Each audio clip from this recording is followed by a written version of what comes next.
សូមបងប្អូនទាំងអស់គ្នាជួយចុច like វីដេអូចុច subscribe និងចុចរូបកណ្ដឹងម្នាក់មួយផងណាបាទជារៀងរាល់សប្តាហ៍បាទនៅក្នុងវគ្គនេះបាទលោកសិននាងកញ្ញាទាំងអស់គ្នាក៏ដូចជាបងប្អូនទាំងអស់តែងតែបានប្លែកអារម្មណ៍ជាមួយនឹងការបង្ហាញនៃទេពកោសល្យនៃសមត្ថភាពពិសេសរបស់អ្នកដែលគាត់ជាអាជីពជាសិល្បៈនិងមិនមែនសិល្បៈប៉ុន្តែគាត់អាចមានសមត្ថភាពនៅក្នុងការសម្ដែងនៅសមត្ថភាពសិល្បៈណាមួយចូលរួមនៅក្នុងកម្មវិធីនៃការប្រគំត្រីអេវ៉ាន់ធីរបស់យើងហើយសប្តាហ៍នេះគឺខ្ញុំបាទក៏មានក្តីសប្បាយរីករាយដែលបានជួបជាមួយរាជកិច្ចរបស់យើងបាទបន្ទាប់ពីតារាកិច្ចយូជាប្រចាំដែលមានហៃដារ៉ូនិងពូណមយើងជួបជាមួយនឹងអ្នកដែលគាត់មានទេពកោសល្យនៅក្នុងការបាទចេះលេងនៅឧបករណ៍បាទទាំងប៉ែកអឺរ៉ុបទាំងឧបករណ៍បុរាណខ្មែររបស់យើងគឺជួបជាមួយនឹងលោករឹតបាទជំរាបសួរបាទជំរាបសួរបងទាំងអស់គ្នាបាទថ្ងៃនេះមានអារម្មណ៍មិនដែរបាទបងរឹតបានចូលរួមកម្មវិធីរបស់យើងបាទមានអារម្មណ៍ថាសប្បាយព្រោះវាមិនដែលធ្លាប់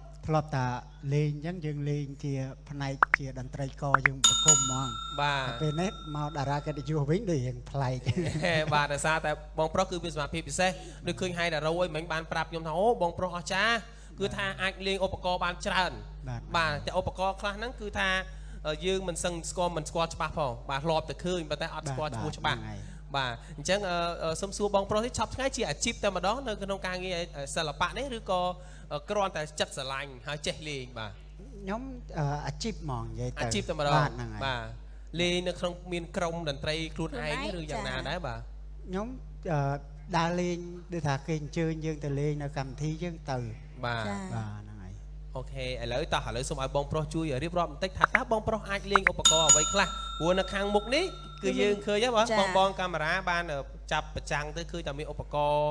ចំនួន4បាទចំនួន4ឧបករណ៍ប៉ុន្តែយើងមិនបានស្គាល់ដូចជាបានស្គាល់តែ violon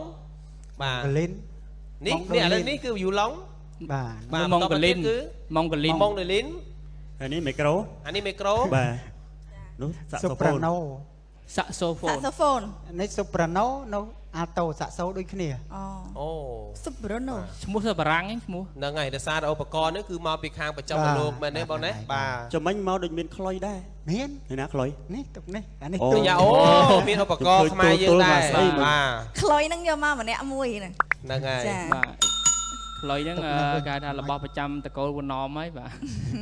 អរគុណឥឡូវបងរិទ្ធគឺថាបងប្អូនកំពុងរងចាំមើលតាមដាក់ឧបករណ៍មកច្រើនណាចាំមើលបងឯងចេះលេងអត់អ្នកខ្លះឌឺយ៉ាងនេះណាបាទឥឡូវមើលបងប្រុសអាចបង្ហាញសមត្ថភាពនៅក្នុងការលេងឧបករណ៍ណាមួយមុនគេជូនដល់បងប្អូនទស្សនិកជនរបស់យើងបាទខ្ញុំលេង violon មុន violon បាទតោះឥឡូវបាទសូមជេអូយបាទស្អាតមែនតើណា violon ទូចបាទឃើញគេកោតអាហ្នឹងឲ្យគេធ្វើដៃចឹងឲ្យមានម្នាក់នៅពីមុខធ្វើដៃចេះហ៎អាហ្នឹងគេហៅនេះទេបាទបាទតោះឥឡូវបាទ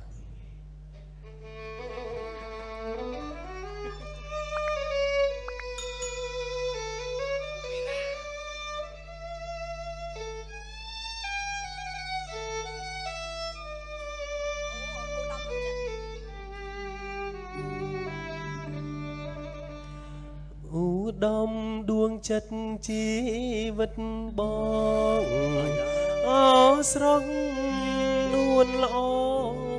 ក្នុងដួងចិត្តបងសៅមករាល់ថ្ងៃតាំងពីស្រីពៅចាក់ទៅបងនៅអាឡ័យទន្ទឹងរាល់ពេលយប់ថ្ងៃថាស្រីថ្លៃមករកបងអូអរគុណបងបាទមិញព្រោះបងចាប់មិញខ្ញុំដឹងថាបត់ឧត្តមដួងចិត្តដាក់ចូលតែម្ដងព្រោះនេះពូណមព្រោះហ៎ព្រោះអ្នកកូនណាអត់នេះរឿងព្រោះដែរ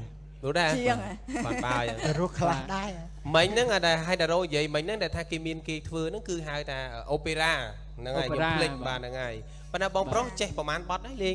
យូឡុងនេះបងច្រើនរាប់មិនអស់ហើយណាបាទហ្នឹងហើយបាទជីចង់ស្រឡាញ់បត់អីដែរចា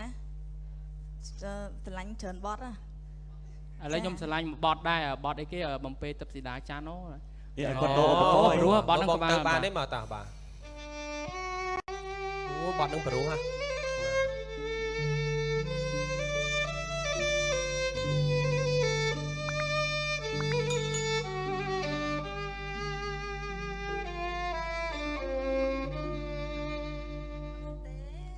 បាទនេះក៏ប្រូស្រីយើងប្រុសជ្រៀងអត់កើត បងឲ្យគេងទៅបាទ បាទអរគុណបងប្រុសបាទឥឡូវយើងចូលដល់ ជាបន្តទៀតចា ម៉ុងដាលីន អត់ដែរឮឈ្មោះទេបាទខ្ញុំអត់ដែរស្គាល់សោះបាទហើយអត់ដឹងថាសំឡេងមិនទេបាទលើកទី1ដែរនេះ ម៉ុងដាលីន ម៉ុងកាលីន ព្រោះថាតាំងពីខ្មែរយើងក៏ធ្វើក្រោមបណ្ដានិគមបារាំងកាលនោះគឺយើងធ្វើឲ្យសិល្បករខ្មែរយើងលោកតាសិនស៊ីសមុទ្រអីនេះគឺគាត់ចេះ ហ្នឹងហើយគាត់ចេះម៉ុងដាលីនហ្នឹងដែរ ហ្នឹងហើយឧបករណ៍ដូចថាខាងប្រចាំលោកណាដែលថានាំចូលមកបាទ ស្រុកយើងក៏មានដែរចាប៉ី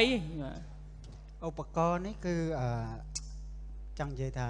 បាត់ដែលលេងភាគច្រើនគឺអធិរិទ្ធសម្លេងនេះយើងអ្នកប្រកប បាទហ្នឹងហើយលោកតាស៊ីសមុទ្រ គាត់ជំនាញស្ទាត់ជំនាញខ្លាំងមក ជាពិសេសបត់ហ្នឹងគេលេងអាបត់គេយល់លងរឹងណា បាទគឺបត់ដែលគេស្គាល់ម៉ុងកាលីនច្រើនជាងគេគឺបត់ហ្នឹង បាទហ្នឹងហើយបើគេលើកក្រែគេអត់សូវលឺអាហ្នឹងលេងទេបាទបើលេងលឺរឹងភាគច្រើនគេយកអាហ្នឹងលេង ហ្នឹងហើយហ្នឹងហើយ ចា ឥឡូវលេងបត់គេយល់រឹងហ្នឹង ចា បាទ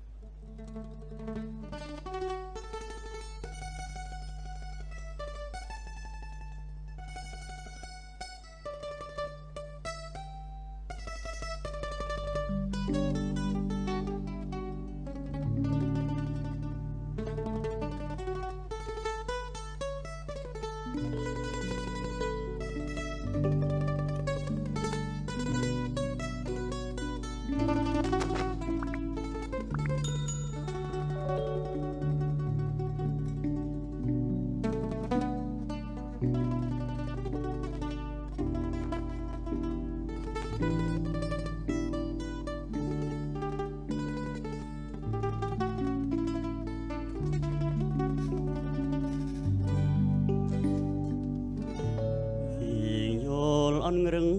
ទន្ទឹងមើលផ្លែ ពូណំហ្នឹងឲ្យតែថាគេ ចេះមកបញ្ញា អត់តែខ្ញុំ អរេធម្មតាអ្នកក៏ ភាករហូត អ្នកក៏ប្លែកគាត់ជ្រៀងឲ្យតែបានបងប្អូនជាសំណោចបាទ ជ្រៀងត្រូវមកចម្លែង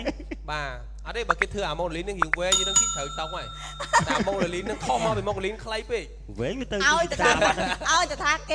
គេពងចូលតួពូណំចេញមកកំ pl ែងហ្មងនិយាយរួម អរគុណបាទអញ្ចឹងបានន័យថារិស័យម៉ុងដាលីនចាញ់ពូណំ ចាញ់ ពូណំគាត់ទៅលើមួយលេខ ទៅលើ បាទ ឥឡូវនេះគឺគេហៅថាបត់ គេយល់គេយងរឹងមានបត់អីផ្សេងទៀតដែលគេថាបងប្រុសអាចលេងជាម៉ុងដាលីននេះជួបបងប្អូនបានសុំមកបត់ទៀតមកបាទព្រោះមិនដូចខ្លីពេកពូណំគាត់កោហើយ បាទ ដល់វគ្គគេចូលហើយតើ ប្រុសចេះដៃគាត់គេលេងគាត់ចេះគាត់ប្រុងហ្មង ឥឡូវសុំមកបត់ទៀតបងព្រោះថាពេលលេងមិញអារម្មណ៍ខ្ញុំគឺនឹកឃើញគឺថាលងលួចមែនតើបាទព្រោះថា ជីយំហ៎មិនបញ្យំ បាទតោះឥឡូវបងចောက်គាត់បោះម៉ូមកថាមានបត់មួយអាចលេងមកលេងបានទៀតបាទតោះ បាទហ្នឹងគេស្គាល់ច្រើនដូចដងស្ទឹងសង្កែ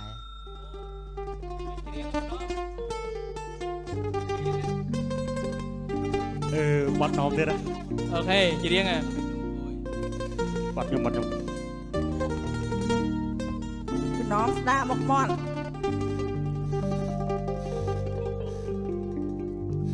មហាសង្ក្រាន្តច្រើនឆ្នាំ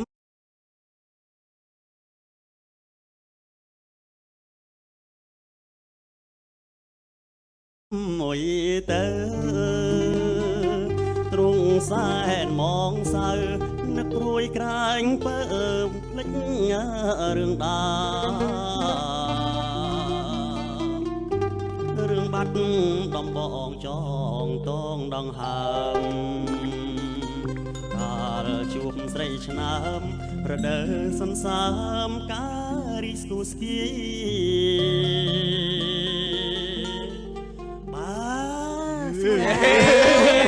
ដល់គេជិះទៅគេមកខ្លួនគេទៅបូគេទីកនគេទៀត បានមកបាត់ណា បានបាត់អូខេព្រោះមែនតើឥឡូវអរគុណឥឡូវយើងសូមចូលទៅដល់ឧបករណ៍បន្តទៀតបាទអរគុណ ចាប់អារម្មណ៍ពេលគាត់លេងម៉ុងដាលីនមិញហ្នឹងចង់និយាយថាអត់មានមើលអត់មានមើលក្រោមណាគាត់ដៃគាត់គឺថាដេញ direct តែម្ដងបាទហ្នឹងហើយពួកអីថាគាត់ស្ទាត់ជំនាញទៅហើយបាទហ្នឹងហើយថាម៉ុងដាលីននេះភាគច្រើនគេលេងនៅក្បែរម៉ុងឌីយ៉ាល់ទេបងអរគុណបាទឥឡូវឧបករណ៍នេះមិនអាចអង្គុយបានទេតើថាឈរ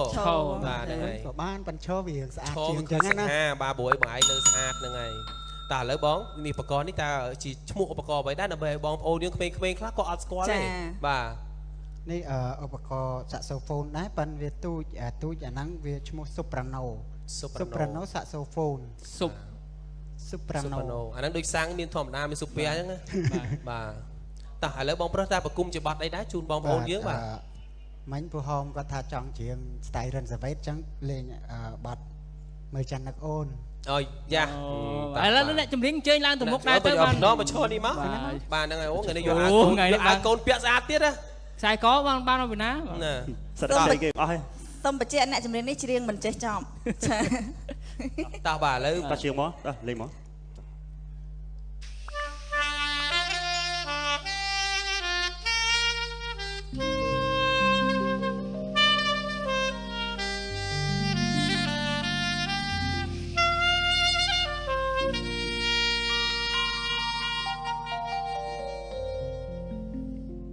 ចាន់ចោគ្រឿនកាត់ទាំងពពកគុណចាន់ចឹកភ្នកនឹករកប្រលឹងមានស្នេហ៍ស្នង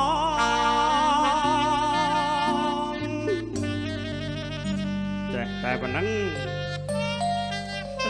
លេច100ឯងលេចទេចេះតែប៉ុណ្ណឹងតែព្រៃត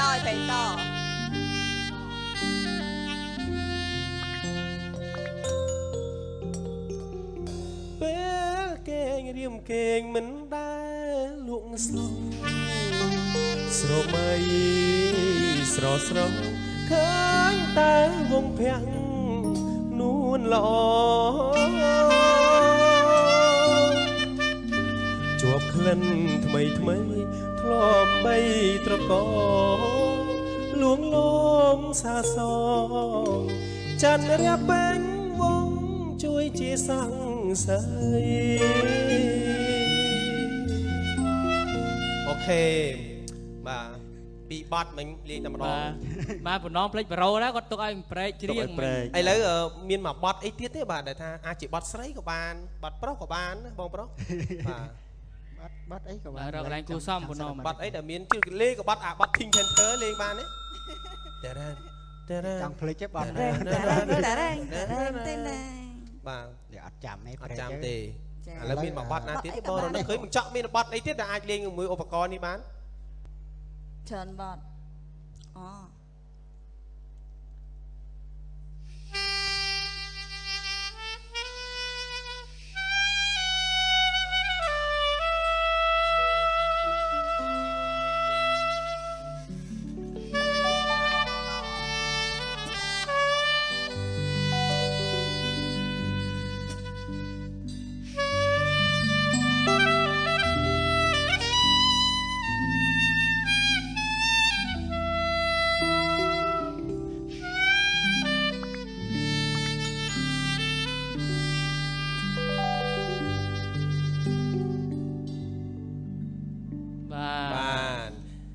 នេះគឺបត់ស្រឡាញ់ដល់ឆ្អឹងស្រឡាញ់បងដល់ឆ្អឹងបាទ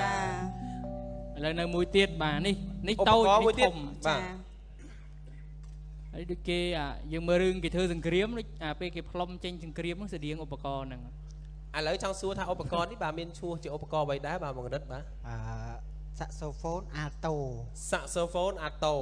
បាទalto ពេលលេងអាហ្នឹងបងញ៉ាំអីប្រយ័ត្នតិចកុំឲ្យមានបញ្ហាចង្ការវាមកទៅវាលឺសលេងភ្លុះស្ងួតណាដូចប្រឹងណាបាទឥឡូវបងប្រគំជាបទអីដែរជូនបងប្អូនរបស់យើងបាទបទsaxophone បាត់ស្នេហ៍ចាស់ព្រោះយើងផ្លុំ saxophone អូខេបានហ្នឹងហើយ saxophone ហ្នឹងហើយបាទតោះជីចាំច្រៀង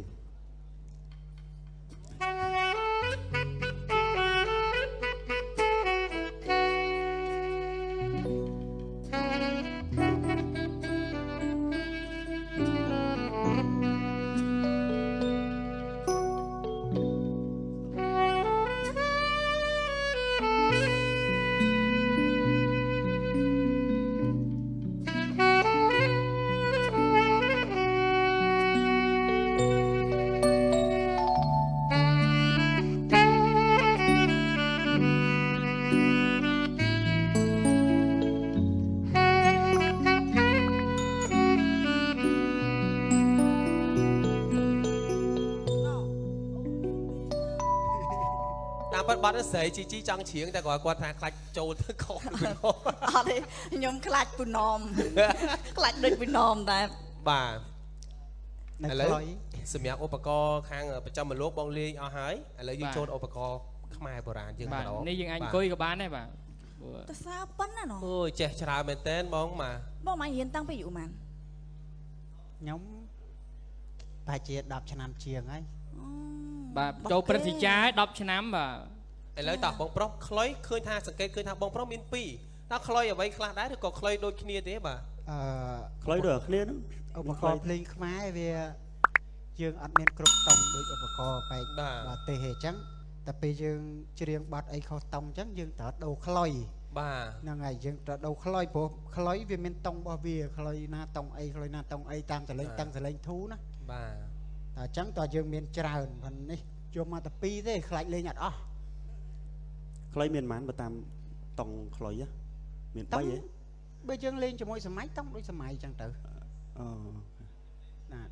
ហ្នឹងហើយតែពេលយើងលេង បាទឥឡូវសុំបែបសម័យមួយបែបបុរាណមួយមកបាទខ្លុយ តែបើសម័យលាយបុរាណបានអត់ ហេផ្លុំលេងមិនកើតដូចមាត់តែមួយ តផ្លុំ2 តាមតិច ផ្លុំ2ទេ ឥឡូវសុំមក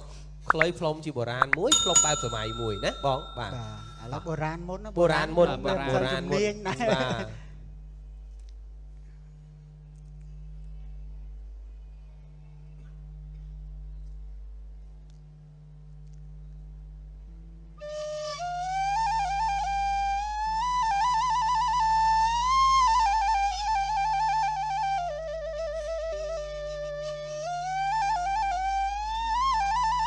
កាលពីព្រេងនាយមានភ្នំមួយដ៏សែនខ្ពស់មានជ្រោះដ៏សែនជ្រៅមានតាបោះគង់នៅបានពោលមកថាកាលពីព្រេងនាយមានភ្នំមួយដ៏សែនខ្ពស់មានជ្រោះដ៏សែនជ្រៅមានតាបោះគង់នៅបានពោលមកថាកាលពីព្រេងនាយមានភ្នំមួយដ៏សែនខ្ពស់មានជ្រោះដ៏សែនជ្រៅ បដិសាម មានតាបោះគង់នៅ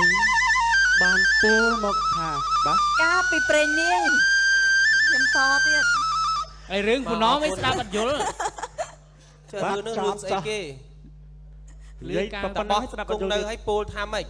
បានពោលមកថា ពោលមកថាកាលពីព្រេងនាយដែរ ព្រេងនាយមានភ្នំមួយដ៏សែនខ្ពស់ មកលីននឹងលើហ្នឹង បើដឹងនិយាយវាអីទៀត អរគុណឥឡូវមិនគឺជាការគេថាផ្លុំខ្លុយបែបកំសត់ បាត់បំពេ បបបំពេកំសត់ណាស្ដាប់មកថាបើយប់ឡើងវិញគឺកំសត់ប៉ុន្តែឥឡូវសូមបាត់ផ្លុំបែបសម័យវិញម្ដងថាបងប្រុសជ្រើសយកការផ្លុំជាសូសៀងអីបាត់អីបាទ បាត់ខ្លុយតែជាណ៎សម័យ តេវតេវតេវតេវតេវតេវបាទឥឡូវមករកមកបត់ទៅបងសុំ ផ្លូវស្នេហ៍ថ្នោតទេ ខ្លុយស្នេហ៍ខ្លោតទេ ខ្លុយស្នេហ៍ថ្នោតទេបាទអញ្ចាក់មើលមុខអញ្ចាក់វាយចោមដាក់ទៅហ្មងបាទ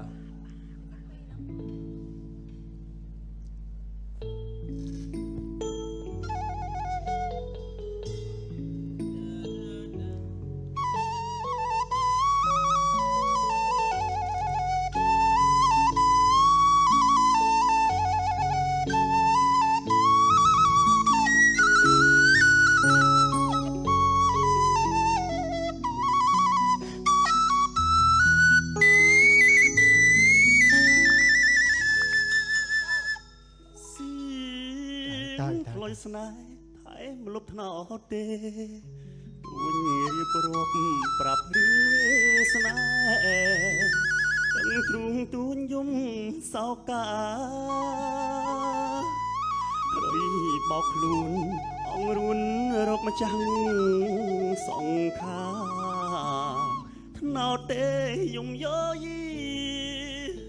ព្រោះស្នេហ៍ហាក្លីឆ្ងាយអូយកំសត់ណាស់ អ៊ូលអ៊ូល អើយបាទថ្ងៃនេះការងារធ្ងន់ណា ចា ដូចបាត់ដូចថាមិញខ្លុយស្នេហ៍ថាទេដូចបាត់លោកញីឈ្មោលទេក៏គេផ្លុំខ្លុយនឹងដែរ បាទ សតដែរបាទមួយសុំបាត់លោកញីឈ្មោលមួយទៀតណាបងបាទហើយយ៉ាងដោខ្លុយទៀតអើយយេបាទមកតាស់បង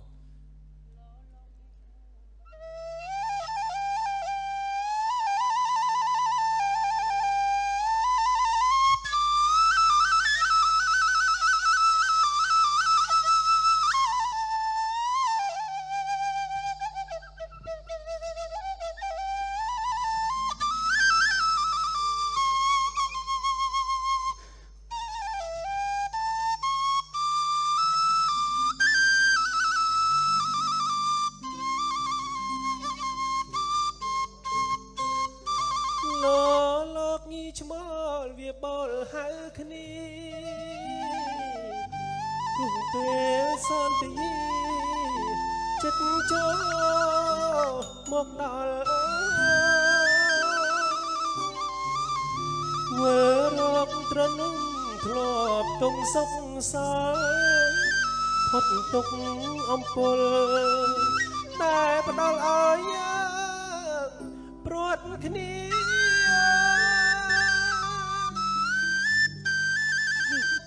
តឹងម៉េច ណាស់សាយ តឹងម៉េច បាទតែគាត់ថាទៅសើទៅបងប្រុសគាត់ផ្លុំមកធ្វើឲ្យយើងចង់ច្រៀងបាទអ្នកខ្លះផ្លុំមកយើងច្រៀងអត់ចង់ច្រៀងដោយសារផ្លុំដាច់គេថាអញ្ចឹងណាបាទនឹងចេះផ្លុំឲ្យពូណមអីគាត់ច្រៀងបានបាទអរគុណមែនតើបាទឥឡូវបងប្រុសគឺថាអស់ហើយគឺថាសម្រាប់ឧបករណ៍ដែលយកមកប៉ុន្តែគាត់ដេញហ្គីតាទៀតចង់និយាយថាតាមពិតគាត់ចេះច្រើនណាគាត់ចេះច្រើនជាងនឹងទៀតមែនទេបងប្រុសឥឡូវនៅសល់ឧបករណ៍អីទៀតដែលបងប្រុសចេះលេងប៉ុន្តែសូមឲ្យតែរៀបរាប់ជាឈ្មោះមកក៏បានដែរបាទខ្ញុំបើថាស៊ីលុយហ្នឹងគេហៅស៊ីលុយលេងយកជាការបាទលេងហ្គីតាជំនាញរបស់ខ្ញុំពីដើមហ្គីតាអហ្គីតាបាសបើស្គររៀងនៅស្ទើឯងអត់តន់និយាយថាចេះបានទេស្ទាត់បាទនៅអត់តន់ស្ទាត់ទេហើយអីទៀតដែរបងបើអត់តន់ស្ទាត់នៅផ្លុតខ្លុយដែករបស់បារាំងបាទហើយនឹងត្រំប៉ែតបាទហ្នឹងក៏ស្តាអញ្ចឹងបើសរុបទៅគាត់ចេះប្រហែលជា10មុខទៅហើយ10មុខទៅហើយគឺពិតជាគួរឲ្យសរសើរមែនទែនបងនៅពេលដែលស្ទាត់ទៅថ្ងៃអនាគតថាចង់បើកជាសាលាម្ដុំដាជានៅអាស្រមទំពាំងស្នងឫស្សីបាទថ្ងៃមុខនឹងមានព្រោះថ្ងៃខ្ញុំប្រឹងរៀនទៅខ្ញុំមានស្ទីឌីយោផ្ទាល់ខ្លួនរបស់ខ្ញុំខ្ញុំធ្វើបទធ្វើអីចឹងទៅខ្ញុំលុយមូលអូចាទាំងស្គរទាំងបាសទាំងអីក៏បញ្ចូលតែឯងបាទអូក៏បញ្ចូលខ្លួនឯងទាំងអស់ហ្នឹងទៅក៏មិនបាច់ចំណាយច្រើនទេហ្នឹងហើយបាទលុយមូលហ្នឹងហើយមូលបាទមិនមកហៅនាំទៅផងក៏មូលតែឯងហើយតារោសប្តាហ៍នេះមកទៅ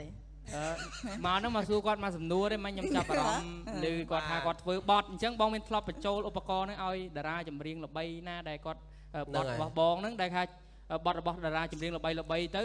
មានឧបករណ៍របស់បងដែលបញ្ចូលឲ្យផ្ទាល់បងធ្លាប់បញ្ចូលទេបទឲ្យតារាចម្រៀងខ្ញុំបើថាអ្នកល្បីយើងរាប់អ្នកល្បីមុនចុះមិនបាត់ធ្វើច្រើនណាណាបាទធ្លាប់បញ្ចូលយូឡុងហើយសូប្រាណូឲ្យបាត់សុកពិសីមួយចង់ផ្លេចបទហ្នឹងបាទព្រោះជាការបាត់ហ្នឹងខ្ញុំជឿថាមិនទាន់ថតទេគេយកភ្លេងខ្ញុំឲ្យគាត់បញ្ចូលសិនចឹងគាត់មិនទាន់បានស្ដាប់ថាទាំងតែអ្នកចម្រៀងណាទេបាទពេលភាគច្រើនយើងអត់ដឹងថាយើងបញ្ចូលឲ្យណាអរគុណច្រើនមែនទែនបងទោះបីយ៉ាងណាក៏កម្មវិធីរបស់យើងកោស្ងប់ស្ងាយនៃទេពកោសល្យរបស់បងហើយក៏សូមបញ្ជូនជាស្នូទះដៃដល់បងទាំងអស់គ្នាមួយមកអរគុណមែនទែនសង្ឃឹមថាឱកាសក្រោយនឹងជួបបងម្ដងទៀត